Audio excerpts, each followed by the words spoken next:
पिछले 2 साल के अंदर मैंने कहाँ-कहाँ इन्वेस्ट किया और उसमें मुझे कैसे-कैसे रिटर्न्स मिले, मैं आज इस वीडियो में आपसे बात करूँगा। अब 2 साल ये इतना बड़ा टाइम नहीं होता जिसके अंदर आप डिसाइड कर सकें कि आपको इसमें प्रॉफ़िट मिला या नहीं मिला या इसके रिटर्न्स अच्छे थे या नहीं अच्छे थे किसी भी इन्वेस्टमेंट के। लेकिन फिर भी हम एक आइडिया लेने के लिए बात करेंगे 2 साल की, क्योंकि अगर मैं बात करूँ लॉन्ग टर्म इन्वेस्टमेंट की, तो लॉन्ग टर्म इन्वेस्टमेंट मेरे हिसाब से 10 साल की होती है, 15 साल की होती है या इससे भी ज़्यादा होती है। 5 साल वाली इन्वेस्टमेंट को भी मैं लॉन्ग टर्म इन्वेस्टमेंट नहीं कहता हूँ। अब आप एग्ज़ाम्पल ले लें, यूएस के अंदर मल्टीपल ऐसे टाइम्स आए हैं जिसके अंदर यूएस की स्टॉक मार्केट, जिसको आज सब इतना कहते हैं कि यार बड़ी ज़बरदस्त स्टॉक मार्केट है, उस स्टॉक मार्केट ने 10 साल, और ये ज़्यादा पुरानी बात नहीं है, 2000 से लेके 2010 तक, 11-12 तक इनफैक्ट यूएस की स्टॉक मार्केट ने अंडर परफॉर्म किया है। पाकिस्तान स्टॉक मार्केट ने ओवर परफॉर्म किया है better than US dollar terms के अंदर। लेकिन ये बहुत सारे लोगों को नहीं पता होती बात। इसलिए किसी भी इन्वेस्टमेंट को मटेरियलाइज होने के लिए टाइम चाहिए होता है, और अगर आप वो टाइम नहीं देंगे और प्रीमेच्योरली उसके अंदर से अपना रिजल्ट्स इन्फर कर लेंगे तो वो सही नहीं होगा। इसलिए मैं कहता हूं कि हमेशा लॉन्ग टर्म में आप बात किया करें, कभी भी शॉर्ट टर्म विजन ना रखा करें। हैविंग सेड दैट, आपको पता होना चाहिए कि आपकी इन्वेस्टमेंट्स परफॉर्म कैसी कर रही हैं। तो अगर मैं बात करूं कि मैंने पिछले 2 साल के अंदर कहां-कहां इन्वेस्ट किया या कहां-कहां की इन्वेस्टमेंट चलती भी आ रही थी पहले की, और उसके अंदर 2 साल के अंदर मुझे कैसा फायदा हुआ या नुकसान हुआ, क्या क्या उसके अंदर ऐसा हुआ, मैं आपको अगर डिस्क्राइब करूं तो मैं इसमें सबसे पहले बात करूंगा प्रॉपर्टी की। अगर पाकिस्तान की प्रॉपर्टी की बात करें तो पिछले 2 साल के अंदर कोई ऐसा उसने मेजर रिटर्न नहीं दिया। इनफैक्ट कहीं-कहीं तो प्रॉपर्टी की प्राइस नीचे गई है। लेकिन अगर कंपेयर करें उसी प्रॉपर्टी को लेट्स से वेस्टर्न वर्ल्ड की प्रॉपर्टी से, तो शायद आपको पाकिस्तान की प्रॉपर्टी बेहतर लगे, इवन दो कि पाकिस्तान के अंदर रुपी डिवैल्यूएशन हुई है और काफ़ी ज़्यादा रुपी डिवैल्यूएशन हुई है। ऑलमोस्ट 30-35% के करीब रुपी डिवैल्यू हो गया है पिछले 2 साल के अंदर। लेकिन फिर भी हो सकता है डॉलर टर्म्स के अंदर आपको अगर सब कुछ कंबाइन कर लेना, अगर आपने मॉर्गेज ली हुई है लेट्स से कनाडा के अंदर, ऑस्ट्रेलिया के अंदर, उसको कंबाइन करके आप देखें तो शायद आपके रिटर्न्स ऑलमोस्ट सेम बन जाएं, अगर आप कंपेयर करते हैं पाकिस्तान की प्रॉपर्टी से। तो पाकिस्तान की प्रॉपर्टी ने मुझे ऐसा कोई फायदा नहीं दिया, लेकिन उसने जो सबसे बड़ा फायदा दिया वो ये कि रेंटल रिटर्न मुझे दे रहा है, मुझे प्रॉपर्टी के एक फिक्स रिटर्न मिल रहा है, बल्कि इन्फ्लेशन एडजस्टेड रिटर्न मिलता है। हर साल वो पैसे बढ़ भी रहे होते हैं, और उससे ऑफ कोर्स मुझे उसके अंदर थोड़े से प्रॉब्लम्स हैं। कभी टेनेंट्स की तरफ से प्रॉब्लम हो जाती है, कभी कोई और प्रॉब्लम हो जाती है, लेकिन फिर भी मुझे पता है यार ये मेरी प्रॉपर्टी है और ये मुझे एक एसेट है मेरा, और मुझे कैश फ्लो जनरेट करके दे रही है। लेकिन अगर उसके रिटर्न की बात करें तो रुपी टर्म के अंदर ऑलमोस्ट 3 to 4% के करीब रिटर्न मिल रहा है। अच्छा, अब उसके बाद बात करते हैं स्टॉक्स की। स्टॉक्स में मैं बात नहीं करूंगा कि इंडिविजुअल स्टॉक्स में मुझे कैसा फायदा हुआ, क्योंकि इंडिविजुअल स्टॉक्स की बात करें तो जैसे डॉल्मेन सिटी रीट है, या हपको हो गया, या एंग्रो फर्टिलाइजर हो गया, या इसी तरह के और बहुत सारे स्टॉक्स हैं जो मेरी पोर्टफोलियो के अंदर हैं, उन्होंने मुझको काफ़ी अच्छा रिटर्न दिया है। मतलब इतना अच्छा रिटर्न दिया है कि मैं कहूँगा कि सबसे बेस्ट रिटर्न वही है। लेकिन हम जनरलाइज़ नहीं कर सकते। अगर हमको एक सेक्टर की बात करनी है तो हम बात करेंगे पूरे स्टॉक मार्केट के इन्वेस्टमेंट की। तो मेरे पूरे स्टॉक मार्केट की इन्वेस्टमेंट इस वक़्त भी ऑलमोस्ट कोई लेट्स से पॉजिटिव 1 और 2% ही होगी, इससे ज़्यादा नहीं होगी, और वो भी रुपी टर्म के अंदर। लेकिन अगर मैं इंडिविजुअल स्टॉक्स के जिनका मैंने नाम लिया उनकी बात करूँ तो उसके अंदर काफ़ी अच्छे रिटर्न्स हैं, ऑलमोस्ट 20-25% भी रिटर्न कहीं-कहीं मिले हैं मुझको। लेकिन अगेन हम जनरलाइज़ नहीं करते। अगर मैं स्टॉक मार्केट की बात करूँ पाकिस्तान की, तो मुझे ऑलमोस्ट कोई 2-3% के करीब इस वक़्त का एक्चुअल रिटर्न है पिछले 2 साल की इन्वेस्टमेंट में। इसमें माइंड इट कि मैं डॉलर कॉस्ट एवरेजिंग भी कर रहा हूँ, हर महीने पैसे उसमें डाल भी रहा हूँ।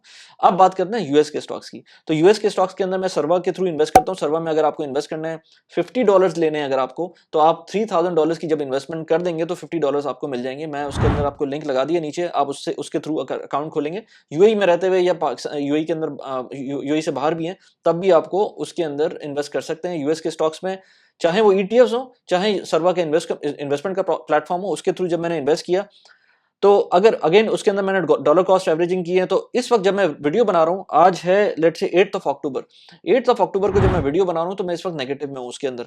पिछले महीने जब मैंने एक और वीडियो बनाई थी यूएस के स्टॉक्स की, तो उसके अंदर मैं पॉजिटिव में था। अब मैं अगेन उसके अंदर डॉलर कॉस्ट एवरेजिंग कर रहा होता हूँ। मैं उसके अंदर 4 जो मेजर स्टॉक्स हैं, एप्पल हो गया, माइक्रोसॉफ्ट हो गया, वॉलमार्ट हो गया, और एक और स्टॉक, इस तरह जो मैं जिन स्टॉक्स में इन्वेस्ट कर रहा हूँ, मैं हर हर महीने इन्वेस्ट कर रहा होता हूँ इसके अंदर। तो इसलिए इट डजंट मैटर कि वो ऊपर जा रहे हैं, नीचे जा रहे हैं, इस वक्त वो नेगेटिव में है। लेकिन जो सर्वा इन्वेस्ट पोर्टफोलियो है वो भी नेगेटिव के अंदर है। तो हर चीज इस वक्त यूएस के स्टॉक्स की बात करें तो वो नेगेटिव में है, लेकिन एक महीने के अंदर ये नेगेटिव चला गया, अगले एक महीने हो सकता है वो पॉजिटिव चला जाए। तो ये over the period of let's say अगले 10 साल हो सकता है मुझे बहुत अच्छा रिटर्न दे। लेकिन मैं अगेन इसमें रुकूंगा नहीं, जहां जहां इन्वेस्ट करना है मैं करता रहूंगा, चाहे स्टॉक मार्केट कितना भी नीचे चली जाए, इसलिए कि इसके अंदर आपको डिविडेंड्स भी मिल रहे होते हैं और कंपनी की एक पर्टिकुलर ग्रोथ भी होती है। अगर मुझे पता है वो कंपनी अच्छी नहीं परफॉर्म करेगी इवेंचुअली फ्यूचर में, तो फिर मैं शायद उसके अंदर इन्वेस्टमेंट ना करूं, लेकिन जब तक मुझे पता है कि इन कंपनीज के अंदर मुझे फेथ है तो मैं उसके अंदर इन्वेस्ट करता रहूंगा। अब बात करते हैं गोल्ड की। गोल्ड में मैंने पिछले 2 साल के अंदर कोई इन्वेस्टमेंट नहीं की है, लेकिन जो एक्जिस्टिंग गोल्ड मेरे पास मौजूद था उसके अंदर कोई फायदा भी नहीं हुआ मुझको। ऑलमोस्ट कोई, अगर मैं 2 साल के ऊपर देखूं तो डॉलर टर्म्स के अंदर -10% का उसके अंदर रिटर्न मिला। तो -10% गोल्ड के अंदर, अगेन मैं गोल्ड को हमेशा बोलता हूं कि पाकिस्तान में रहते हुए गोल्ड एक अच्छा एसेट बन सकता है। उसका रीजन ये है कि डॉलर टर्म्स के अंदर एटलीस्ट वो आपको प्रॉफिट दे रहा होता है अगर रुपी डिवैल्यूएशन होती भी, लेकिन कोई कैश फ्लो जनरेट नहीं होता है। जब कैश फ्लो जनरेट नहीं होगा तो उसमें आपको पैसे मिल नहीं रहे होंगे, ये एक डेड एसेट होगा जो इवेंचुअली अपनी वर्थ की बेसिस के ऊपर जिस टाइम आप बेचने जाएंगे, जो परसीव उसकी वर्थ होगी उस टाइम पे वो उस हिसाब से बिक जाएगा। तो इस वक्त का अगर देखें तो 2 साल के अंदर गोल्ड ने मुझको -10% रिटर्न दिया, लेकिन मैं कोई गोल्ड के अंदर कोई एडिशनल इन्वेस्टमेंट नहीं की है। अब बात करते हैं म्यूचुअल फंड्स की। तो म्यूचुअल फंड्स के अंदर मैंने पहले भी वीडियोस में बताया हुआ है कि म्यूचुअल फंड्स के अंदर मैंने इन्वेस्टमेंट छोड़ दी है, लेकिन जो एक्जिस्टिंग म्यूचुअल फंड्स हैं उसके अंदर मैंने जो एक आरिफ हबीब का म्यूचुअल फंड था उसको मैंने कन्वर्ट करा लिया था मनी मार्केट म्यूचुअल फंड के अंदर, जिसके अंदर थोड़ा बहुत फायदा हुआ है, लेकिन मैं उसको ऐसा इसलिए नहीं कंसिडर कर रहा क्योंकि वो कन्वर्ट रिसेंटली कराया था मैंने। और दूसरा ये कि जो दूसरा म्यूचुअल फंड है जो मैंने एकेडी के अंदर एकेडी के साथ खोला हुआ था उसके अंदर कोई फायदा नहीं हुआ। इस वक्त ऑलमोस्ट कोई 0 के ऊपर ही है, 0% के ऊपर ही है, और वो भी रुपी टर्म के अंदर, तो डॉलर टर्म के अंदर उसमें नुकसान हुआ है। लेकिन अगेन उसके अंदर जो एकेडी का फंड है वो मुझे थोड़ा सा बेहतर लगता है क्योंकि वो एग्रेसिव फंड है और उसके स्टॉक्स जो होल्डिंग होती है मैं कभी कभी उसके अंदर अलग से भी इन्वेस्ट कर रहा होता हूँ। तो अगर म्यूचुअल फंड को ओवरऑल देखें तो मुझे ऐसा कोई उसके अंदर फायदा अभी तक नहीं हुआ है। अब बात करते हैं एक और इन्वेस्टमेंट की जो रिसेंटली मैंने की थी, टी बिल्स की। अब टी बिल्स की इन्वेस्टमेंट अगर देखा जाए तो वैसे तो 2 साल पहले नहीं की थी मैंने, अभी रिसेंटली की है, लेकिन अगर देखा जाए तो मुझको एनुअलाइज्ड उसके अंदर देखा जाए तो ऑलमोस्ट 16% का फायदा हुआ है, क्योंकि 15-16% के करीब के मैंने उसके अंदर टी बिल्स लिए थे over the period of 3 months and 6 months, इस तरह की मैंने टेन्योर ली थी। तो अगर एनुअलाइज रिटर्न निकाला जाए तो 16% के करीब रिटर्न है उसका, और अगर डॉलर टर्म्स में निकाला जाए तो शायद ये 20% से ऊपर चला जाता है, क्योंकि जिस टाइम पे मैंने इन्वेस्टमेंट की थी उस टाइम पे डॉलर हो गया था 65 का, आज डॉलर है 59 का। तो इसलिए वो भी इस कैलकुलेशन में मैं ज्यादा इन्वॉल्व नहीं हो रहा, क्योंकि फायदा नहीं है। फायदा इसलिए नहीं है क्योंकि डॉलर का हमें कुछ नहीं पता, आज वो 59 का हो गया, कल हो सकता है 55 का हो जाए, क्योंकि हमारे मुल्क के हालात कुछ इस तरह के हैं कि कुछ नहीं पता कि आगे कब होता है पीछे कब होता है। इसीलिए तो अनसर्टेनिटी की वजह से तो सारे मसले हैं। अनसर्टेनिटी ना हो, हमें पता हो कि यार एक फिक्स रेट से, मैं हमेशा कहता हूँ कि डॉलर हमारे मुल्क में एट एन एवरेज 5% के रेट से डिवैल्यू होता है, 5 to 6%। पिछले 1 से 2 साल के अंदर जो डिवैल्यूएशन हुई है वो बहुत ज़्यादा एबनॉर्मल है और उतनी नहीं होनी चाहिए थी। और अब हम RRR को जब देखते हैं, रीर को देखते हैं, उस पे मैंने अलग से न्यूज़लेटर भी निकाला था कि किस तरह से पाकिस्तान के अंदर डॉलर मैनिपुलेशन होती है, और रेट फिक्स करना तो सही नहीं है, लेकिन जो रेट के ऊपर नीचे होने की वजह से हमें कितना नुकसान होता है उसके अंदर। खैर, टी बिल के अंदर मुझको फ़ायदा हुआ, लेकिन उस फ़ायदे को मैं अगेन क्वान्टिफाई इसलिए नहीं कर पा रहा हूँ कि वो 2 साल पे नहीं है। मैंने सिर्फ उसके अंदर इन्वेस्टमेंट 4-5 महीने पहले इन्वेस्टमेंट स्टार्ट की है। उसके अंदर जो रुपी टर्म की इन्वेस्टमेंट है वो ओवरऑल तकरीबन कोई 16% एनुअलाइज्ड है, लेकिन डॉलर टर्म की इन्वेस्टमेंट उससे ज़्यादा रिटर्न उससे ज़्यादा बन जाते हैं, क्योंकि जिस टाइम पे रुपी में इन्वेस्टमेंट की थी उस टाइम पर वो डॉलर की वैल्यू हाई थी। खैर, अब हम बात करते हैं नेक्स्ट इन्वेस्टमेंट की। नेक्स्ट है स्मार्ट क्राउड की इन्वेस्टमेंट। स्मार्ट क्राउड यहाँ पर यूएई बेस्ड एक प्लेटफॉर्म है जिसके अंदर मैंने अगेन 4-5 महीने पहले से इन्वेस्टमेंट स्टार्ट की है। ऑलमोस्ट कोई एनुअलाइज्ड बेसिस के ऊपर रिटर्न मिल रहा है तकरीबन कोई 7%, लेकिन अगेन उसके अंदर ये लॉन्ग टर्म इन्वेस्टमेंट है, इसके अंदर फीस इन्वॉल्व है, तो ये over the period of 5 years आप देखेंगे तब जाके आपको उसका रिटर्न समझ में आएगा। इस वक्त अगर मैं 7% बोलूंगा तो वो गलत होगा, क्योंकि इसके अंदर बहुत सारी ऐसी चीज, एक तो ये लिक्विड नहीं है, ये इन्वेस्टमेंट अगर मैं आज निकालना चाहूंगा तो उसमें मुझे नुकसान हो जाएगा, और दूसरी बात ये कि इसके अंदर मल्टीपल फीस इन्वॉल्व है जो कि over the period of 5 years average out होके आपको फायदा करेगी। तो इसलिए स्मार्ट क्राउड ऑल्दो के 7% दे रहा है, लेकिन मैं उसको भी कंसिडर नहीं कर रहा 7% के पॉइंट ऑफ व्यू से, ऑल्दो कि मेरी अच्छी इन्वेस्टमेंट चल रही है उसमें। इसके बाद आते हैं, मैंने एक आईपीओ में इन्वेस्ट किया था पाकिस्तान में, आदमजी लाइफ के, जो कि एक अच्छी इन्वेस्टमेंट नहीं रही और उसने मुझे नेगेटिव में रिटर्न दिया, और इसी वजह से मैंने एक अपनी एक्सपेरिमेंट के लिए आईपीओ में पहली दफ़ा इन्वेस्टमेंट की थी, और मुझे वो बात बाद में समझ में आई। फिर मैंने सालिक पे भी वीडियो बनाई थी, जो यूएई के अंदर एक प्लेटफॉर्म है, एक कंपनी है जो कि टोल प्रोसेस करती है गवर्नमेंट के लिए। उसने आईपीओ निकाला, तो उसमें मैंने वीडियो तो बनाई थी, लेकिन उसके अंदर मैंने अगेन वही कहा था कि मैं उसमें इन्वेस्ट नहीं कर रहा। उसका रीज़न ये है कि मुझे आईपीओ में इन्वेस्ट करना वैसे ही समझ में नहीं आता है अब। तो इसलिए अगर मुझे सालिक का स्टॉक लेना होगा, तो वो जब वो आईपीओ हो जाएगा उसके बाद मैं खरीद लूँगा। सालिक का जब आईपीओ हुआ तो उसके अंदर ऑलमोस्ट 2 दिरहम का उन्होंने प्राइस फिक्स की थी, और जब आईपीओ ओपन हुआ तो 2.4 तक चला गया था, लेकिन बाद में वो 2.2 उसी दिन 2.2 पे आ गया। तो आप ये समझ लें कि ऑलमोस्ट कोई 10% का इंक्रीमेंट हुआ था सालिक के आईपीओ के बाद। तो इसलिए यहाँ पर 10% का नेगेटिव में भी जा सकता था, वो 10% ऊपर चला गया, हो सकता है 20% ऊपर चला जाए। लेकिन इस तरह की आईपीओ के अंदर इन्वेस्टमेंट जब आप करते हैं तो कोई बड़ी अमाउंट की नहीं करते हैं, और बड़ी अमाउंट की करते भी हैं तो और आईपीओ अगर अच्छा होता है तो ज़रूरी नहीं है कि आपके सारे के सारे जितने के लिए आपने अप्लाई किया हो वो सारे के सारे पैसे आपके ऑनर कर दे जो जो अथॉरिटीज़ हैं। इसलिए मैंने बहुत सारे लोगों को देखा, उन्होंने 50,000 दिरहम्स के आईपीओज़ में जब इन्वेस्टमेंट की थी तो उनको सिर्फ 10,000 या फिर 10-20,000 इतना ही मिल पाया था।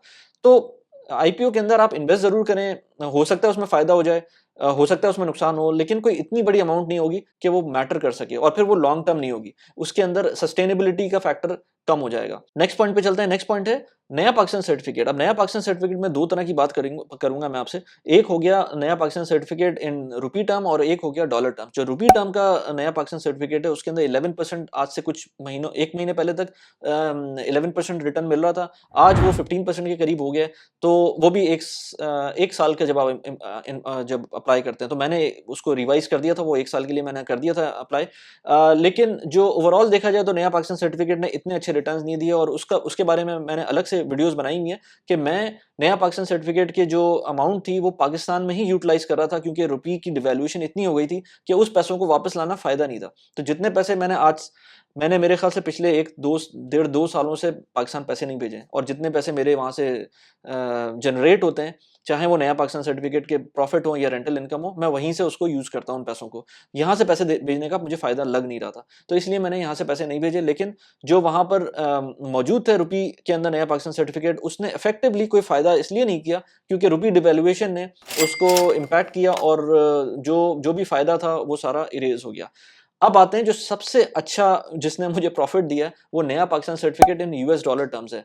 बहुत सारे लोग, जब गवर्नमेंट रिजीम चेंज हो रही थी, आज से कोई लेट्स से 6 महीने पहले, तो उस टाइम पर लोग परेशान हो गए थे, नया पाकिस्तान सर्टिफिकेट से पैसे निकालना शुरू हो गए थे। तो मैं सबको यही बोल रहा था कि यार आप निकाल लें पैसे, लेकिन आपके पास ऑप्शन क्या है ये देखें आप। क्योंकि सिर्फ इसलिए कि गवर्नमेंट्स को आप सपोर्ट नहीं करते, या गवर्नमेंट के ऊपर आप रिलाय नहीं करते, या आपको ये लग रहा है कि पाकिस्तान डिफ़ॉल्ट हो जाएगा, इस तरह के जो नैरेटिव्स थे ये गलत थे। वो प्रूव हो गया टाइम बाय टाइम के इस तरह के नैरेटिव्स गलत थे। ऑल्दो कि होने को कुछ भी हो सकता है, लेकिन उस टाइम पर ये चीज़ सही नहीं थी, और लोगों ने बेवकूफ़ी की अगर वहाँ से पैसे निकाले, ख़ास तौर पर डॉलर से अगर पैसे निकाले। डॉलर ने यूएस डॉलर ने 6% का जो रिटर्न दिया है नया पाकिस्तान सर्टिफिकेट के अंदर, अगर आप उसको कंपाउंडिंग में डाल दें, तो इससे बेहतर रिटर्न पूरी दुनिया में किसी जगह पे जो जो गारंटीड रिटर्न है वो नहीं मिल रहा था। यूएस स्टॉक की बात करें तो उसने इनफैक्ट इस वक्त देखा जाए तो बहुत सारे लोग नेगेटिव में हैं इस वक्त, अगर 2 साल पुरानी और इस वक्त के लेवल्स को देखें। मैंने क्योंकि डॉलर क्रॉस एवरेजिंग की है तो मुझे यूएस स्टॉक्स के अंदर थोड़ा फायदा हुआ है, लेकिन ओवरऑल अगर देखें, सिर्फ ये देखें कि किसी ने 2 साल पहले इन्वेस्ट किया और आज उसके क्या किस वैल्यू पे खड़ा हुआ है, तो वो नेगेटिव में होगा। इसी तरह से अगर आप पाकिस्तान स्टॉक मार्केट को ले लें और इस तरह के किसी भी इंस्ट्रूमेंट को ले लें, उसके अंदर आपको नुकसान हो रहा होगा। लेकिन जो गारंटीड रिटर्न्स हैं नया पाकिस्तान सर्टिफिकेट के डॉलर टर्म्स के अंदर, उससे बेहतर फ़ायदा कहीं भी नहीं है, और आप कभी भी उसको रिपैट्रिएट भी कर सकते हैं। तो मैंने पहले भी कह रहा था, और अभी तक जो मैं जिस वक्त वीडियो बना रहा हूँ, एटलीस्ट मुझे इस वक्त कोई मेजर इशू लग नहीं रहा कि उसके अंदर कोई प्रॉब्लम हो सकती है पाकिस्तान के अंदर इन्वेस्ट करने में, नया पाकिस्तान सर्टिफिकेट में डॉलर टर्म्स में। लेकिन अब क्योंकि ग्लोबली इंटरेस्ट रेट्स बढ़ रहे हैं, तो हो सकता है मैं यूएई के अंदर हूँ, हो सकता है यूएई के अंदर नेशनल बॉन्ड्स या और कोई इस तरह के इंस्ट्रूमेंट्स आ जाएं जो आपको बेहतर इससे परफॉर्म करके दे दें, लेकिन फिलहाल नहीं है। तो इसलिए नया पाकिस्तान सर्टिफिकेट बेस्ट, पिछले 2 साल में बेस्ट रिटर्न्स दिए हैं मुझको, और इससे अच्छे रिटर्न्स आपको गारंटीड रिटर्न्स और कहीं नहीं मिल सकते। इस चैनल पे हम बात करते हैं पर्सनल फाइनेंस की प्रोडक्टिविटी की। मैंने एक वीडियो बनाई थी कि किस तरह से आपको अपना रिटर्न कैलकुलेट करना आना चाहिए, आपको पता होना चाहिए कि आप लॉन्ग टर्म में किसी जगह किसी एक एसेट में इन्वेस्ट कर रहे हैं, मल्टीपल टाइम्स इन्वेस्ट कर रहे हैं, मल्टीपल टाइम्स उसमें से पैसे निकाल रहे हैं, तो वो कैसे आपको एनुअलाइज़ रिटर्न आपको निकालना है, यहाँ पर मैंने वीडियो लगा दी है। XIRR का फॉर्मूला है, एक्सेल का बहुत सिंपल सा फॉर्मूला है, उसको उसको इम्प्लीमेंट करके आप बड़े आराम से अपने रिटर्न्स निकाल सकते हैं। इसके अलावा अगर आपने कभी लोन लेने का सोचा है, वो 2 तरह के लोन के ऑप्शंस हो सकते हैं, रिड्यूसिंग रेट के ऊपर, फ्लैट रेट के ऊपर। किस तरह से आपको लोन लेना चाहिए, यहाँ पर वीडियो लगा दी है। कैसी लगी वीडियो प्लीज़ मुझे बताइएगा। Thanks for watching the video. Bye bye.